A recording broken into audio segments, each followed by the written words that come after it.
По Северо-Казахстанской области у нас 19 гидрологических постов, которые на сегодня вышли на учащенные виды наблюдений.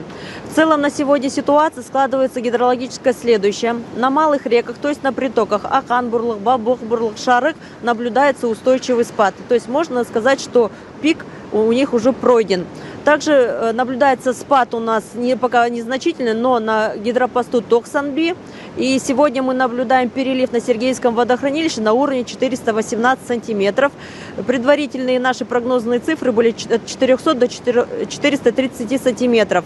Мы ожидаем, что буквально уже в ближайшие сутки у нас уже сформируется пик первой волны.